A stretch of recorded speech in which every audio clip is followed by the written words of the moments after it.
What about the footwork? What about the footwork? Trademark.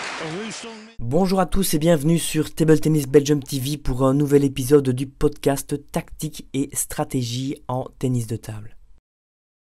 Cet épisode 36 est tiré d'une interview de Dimitri Ovtcharov à qui le journaliste a posé cette question.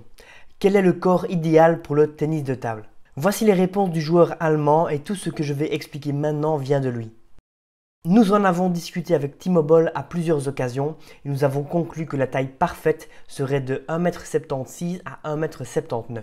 À cela, il faut ajouter des bras particulièrement longs. De cette manière, vous n'êtes pas trop grand, c'est-à-dire que votre centre de gravité est idéalement placé pour que vous puissiez rester stable et la transition coup droit-revers peut se faire sans trop de difficultés.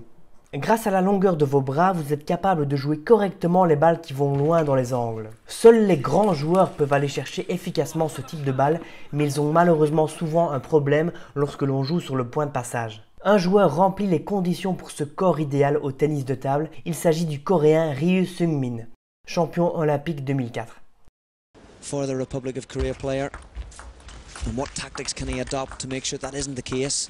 Here we are, backhand to backhand. There it is, perhaps that point.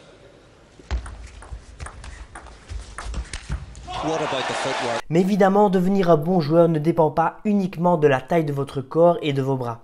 Il faut pour cela un travail quotidien à la table et à la salle de sport. Il est particulièrement important d'avoir les muscles des jambes très puissants afin de pouvoir rester bas et descendre le centre de gravité. Si vous vous redressez chaque fois entre chaque balle durant l'échange, vous allez perdre un temps considérable et contre les Asiatiques, chaque millième de seconde compte. Hormis les muscles des jambes, il est important d'avoir un gainage solide. Nous nous déplaçons à une grande vitesse et devons souvent changer de direction au dernier moment. C'est pourquoi nous devons être forts au niveau du ventre, du dos et de toutes les connexions autour de cette zone. Concernant les bras, en fait je ne les entraîne pas beaucoup avec des charges lourdes. Nous sommes très souvent au-dessus de la table avec notre corps et l'idée n'est pas de ressembler à un bodybuilder car cela nous handicaperait. Nous faisons énormément d'étirements, donc cette partie du corps est assez flexible. Il faut aussi s'imaginer que nous avons environ 6 heures d'entraînement à la table par jour, donc nos bras sont déjà solides.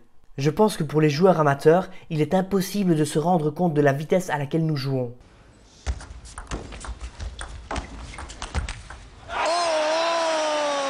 Même à l'heure où vous regardez cette vidéo, les meilleurs joueurs du monde essayent de mettre encore plus de vitesse dans leurs balles.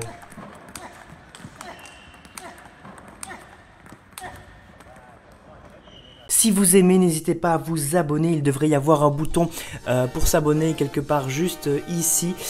Voilà, n'hésitez pas, ça fait plaisir. On est bientôt 10 000 abonnés sur la chaîne. Si vous voulez consulter la playlist complète, n'hésitez pas à aller regarder dans le top commentaire. Il doit sûrement y avoir un lien vers la playlist complète de toutes les vidéos tactiques.